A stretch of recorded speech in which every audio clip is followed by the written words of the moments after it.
Obviously a pretty disappointing loss.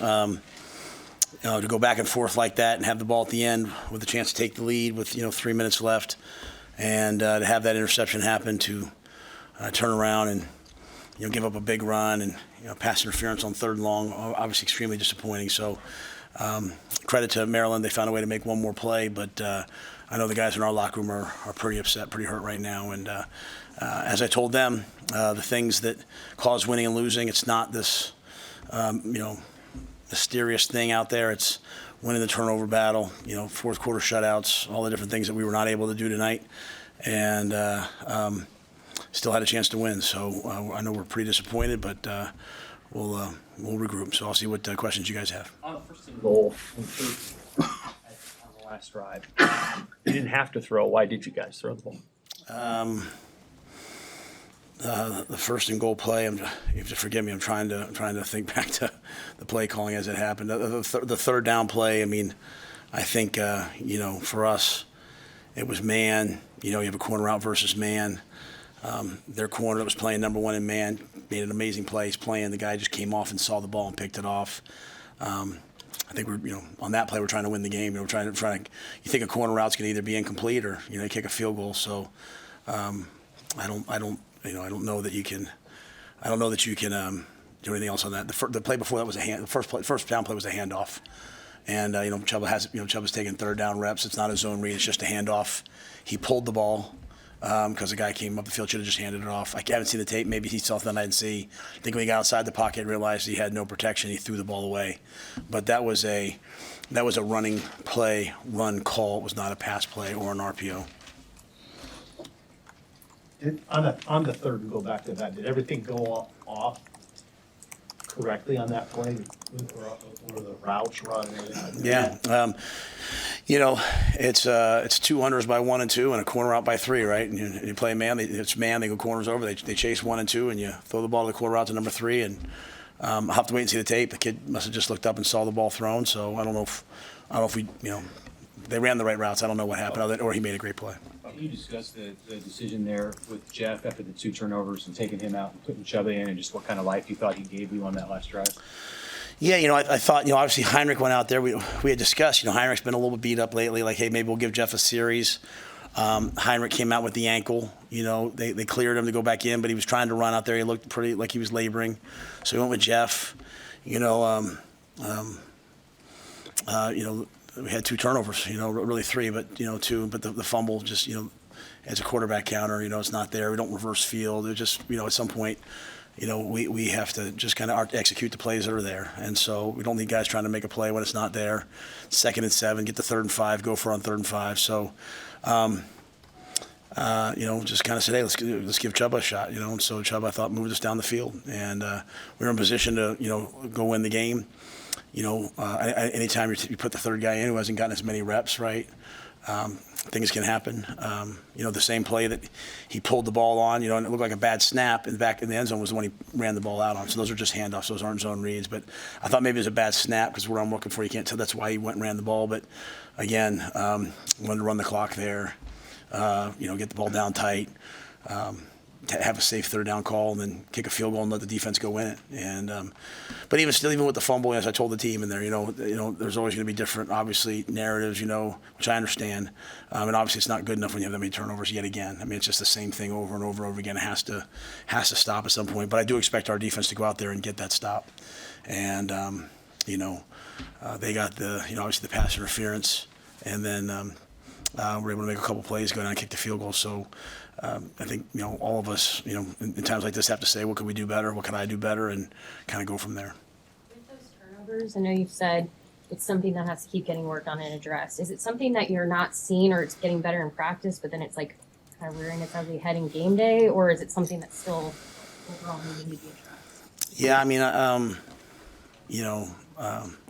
the first one, as you could probably tell, is pretty animated. We ran a double move, and I felt like we ran a slant and go, and I thought it should have been pass interference. I thought he got grabbed, and I was pretty animated. The quarterback sees the guy come running out of it.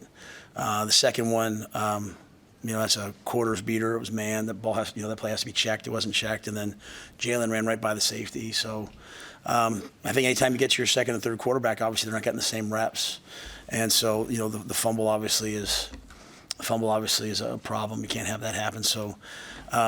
I think anytime what's happening across multiple players, you have to, as a coaching staff, you have to sit there and say, well, we're obviously not getting it done. And, last thing I want to do is get up here and blame players. There's certain things that have to happen, which is okay to say that, but, it falls on my head to get it done. And you saw the impact of us taking the ball away a few times. And, it's just, it's really, as I said to the guys, it's just a shame. It overshadows all the other good things that they're doing. When you have 4 turnovers and you lose 13-10, I mean, that's pretty hard to do. And so it means that we're, being physical and running the football and doing some other decent things. But, the passing game really is just not where it needs to be for us. How complicated is that quarterback discussion now moving forward? I mean, you have 3 guys that have now played a lot for you. How do you kind of decide how you want to manage this thing going forward? I think you just take it day by day. You get in there tomorrow and you see sort of where's Heinrich at, physically. Heinrich's gift is that he's a dual threat player, and so if he doesn't have the ability to run and cut and do all those things, then that limits kind of what he can do. Chuba is getting back to being healthy, and so it was good to see him. It's good to see him have an opportunity to go play. So I think we just kind of get out there. We have to get out back tomorrow and just take it day by day, and hope that when we get to Tuesday, what we don't want to do is be waffling back and forth. We want to have somebody get the main reps, have someone else get the second best reps, and kind of go from there. But I would be lying to you if I told you I knew who that was going to be right now. So Heinrich, you say it was ankle today? Yeah, he came off. They took him in the tent, said it was ankle, so they cleared him. You could see him; he's kind of sprinting back and forth, but certainly, not at the level that he normally would play at. Matt, you talked about wanting the guys to play loose, play free, and let them rip. Were you happy with the way that at least the defense played today and their attitude? Yeah, I mean, I thought when it came to defensively, it's just, but it's the same thing, right? It's the same game. They're all the same games for us, right? Like it was, pretty dominant on defense for long stretches, and then, explosive pass, right? Dominant on defense and explosive pass, right? So, if we continue to minimize those things, we can be even better on defense. Took the ball away today, which was great. Yeah, I don't know if we sacked the quarterback or not, maybe once or twice. So I thought the defense came to play. I thought our special teams, we ran the fake punt early in the game on the first drive. We put Quentin Ives out there as a true freshman kick returner, Ethan Nation as a true freshman punt returner. Like, we were ready. We were going to play to win. And then offensively, I thought there were long times of just dominant, kind of downhill run game, right? We just if you don't convert third downs or create explosives, it's hard to maintain that. As I'm sitting out there, not that I would ever want someone hurt, but some of their guys were kind of beat up, and but you have to put the ball in the end zone when you have those opportunities, and just weren't able to do that. Is Chuba in a place with his health? You mentioned he's getting back, where if you had to go to him in a situation that wasn't just a drive like that, you needed him for a full game, that you could use him? Yeah, I mean, I think he'd answer that better than me. I know, the other day they did the groin testing. They do it every week, and his strength was back to where it originally was. That being said, he definitely does have, something that, might require something at the end of the year. But, when his number was called, he went out there and he played, and, we're backed up on our own 4-yard line, right? He took us all the way down to the opposite 4 with a chance to score. I mean, you talk about moments that can ignite an offense and ignite a team. Like even in the first half, right, we take the ball all the way down the field. We go for it on 4th and 2, we get it. We get down to the 27-yard line. That was a tough call for me because Ed had set the 25-yard line because of the wind today. And, we thought, hey, let's go for it on 4th and 2 with the wind, and didn't get it. Then he brings us all the way back down again, and then we throw the interception in the end zone. To think that we had 2 interceptions in the end zone today is difficult, right? So, and then that drive at the end. I mean, again, those are drives that can ignite a season and turn a season around, and we just didn't finish them. But I'm happy to see that Chuba got a chance to play, and we will just, if he's the guy, we'll coach him up as best we can. What's the message to your team with 2 games and 2 more chances to clinch bowl eligibility? Yeah, I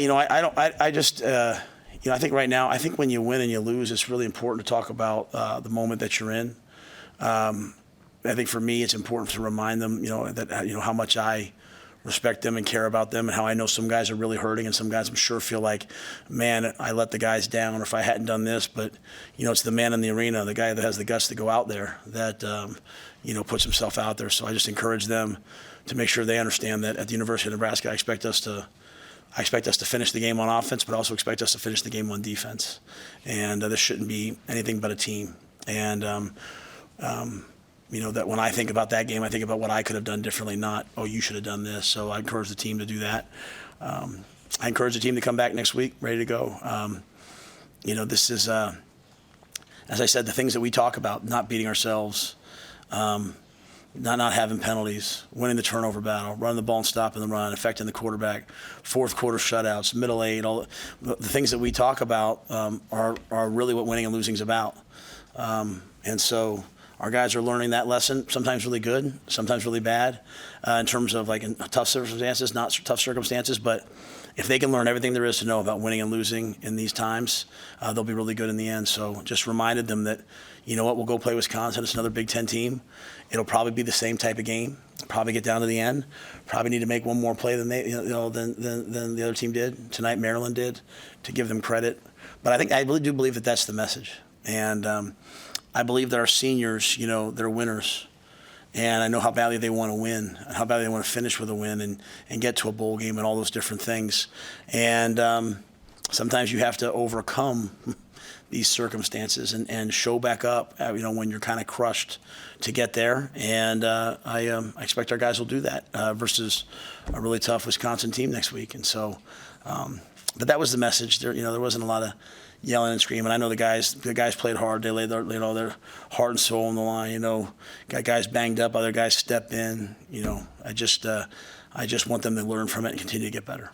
Quentin's status? Yeah, Quentin. Unfortunately, we tried to take the pads off a little bit this week and help the guys out. So we took the pads off on Tuesday. Wanted to be fresh for today. Put the pads off on Wednesday, just the tops, and was tackling somebody, like butting a guy up and hit his shoulder. And so we thought he'd be cleared for the game today. Wasn't quite ready. He certainly wanted to play, so we expect he'll be ready next week. But just kind of an unfortunate event on Wednesday. With Chubba, was that the same thing that he'd been dealing with earlier in the season, or was it something new? Yeah, no, Chubba's just been kind of dealing with that groin since he hurt it in preseason.